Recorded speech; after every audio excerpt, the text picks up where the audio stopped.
Play other sports? Yeah, baseball. As a matter of fact, in San Francisco, I think most of the people who knew me growing up were surprised I didn't end up in baseball. Why didn't you? I broke my hand. I was a starting catcher on the varsity, and I broke my hand in the first game of the year. And so the rest of the season I ran track. And I had always wondered, where did all the girls go after school? Well, they went to the track meets. They didn't go to the baseball games. So for the rest of the year, I ran track.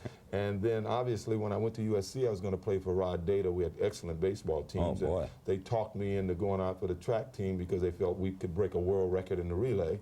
And I went out for the track team, and we broke a world record in the relay. I just never got back to Do you think baseball. you could have made it as a Major League Baseball player? Oh, I have no doubt in my mind, yes. I had always thought, and most people felt, I was a better baseball player than football. Isn't that a better life?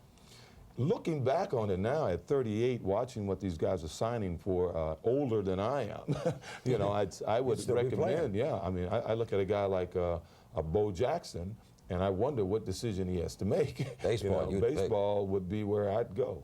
You know, especially being a running back, you know, you never know. You never know what team you're going to end up on.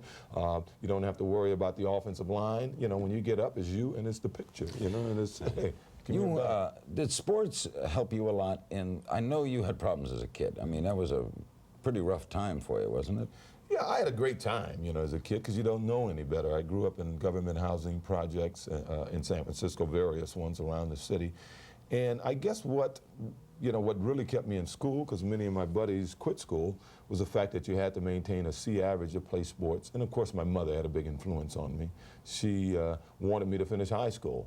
I had a couple of buddies, and we all wanted to go in the Marines. You know, we wanted to be Audie Murphy. You know, we saw To Hell and Back, and that was it. That was it. We're going to go into the Army or the Marines. And what turned out was one of my buddies went. Two of them dropped out of school.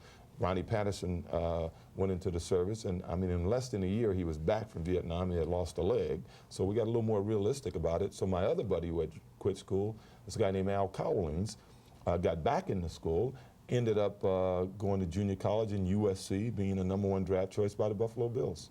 Did you have a lot of schools after you? Out of high school, none. You know, I was an all-city player. One school came after me, but they saw my transcript and said, well, you should go to junior college. I had decent grades, C's, maybe a high C average, but I was a home economics major. You know, I said I couldn't read or write when I left high school, but I could cook my tail off. You were a cook. SC, though, was the only club after you? No, I went to junior college in San Francisco, and right away I started breaking records, and by mid-season of my freshman year in junior college, I had every school in the country after me. What was that like?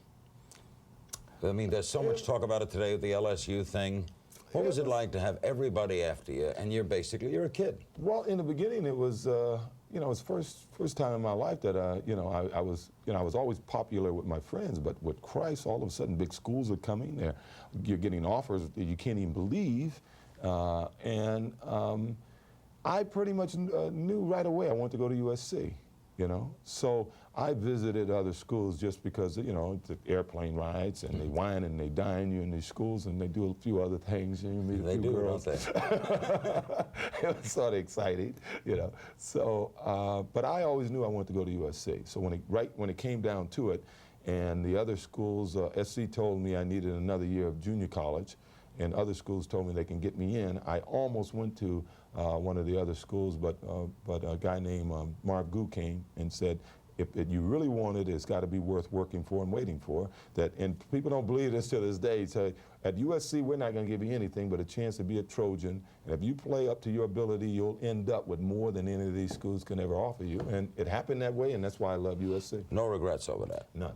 Any regrets over playing for Buffalo? No. I think in Buffalo, it made me a better person. When I think about it. Good people there. Yeah, they're good people. You learn more about yourself during times of adversity.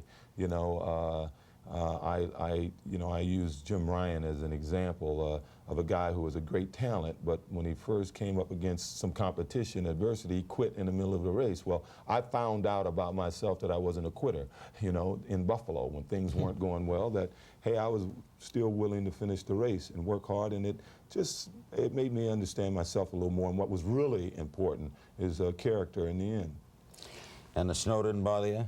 You know, it's people don't realize that when you play in an area like you know, Buffalo, where you get a lot of snow, it's not game day. I mean, on game day, there's 11 guys after you. You can't worry about the conditions, and it's the same for everyone.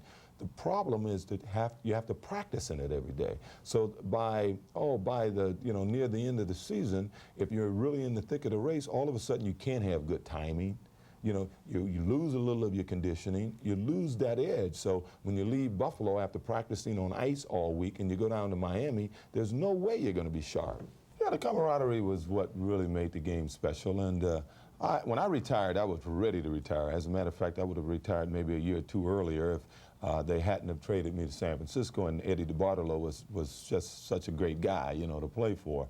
But when I think about the game of football, it's the friends that you make. It's that, you know, messing around in the locker room. Fortunately, I'm so close to so many players, and with the Raiders being in Los Angeles and Marcus Allen and Howie Long and the guys being close friends of mine, I still get a little of that, the sense of that camaraderie, you know.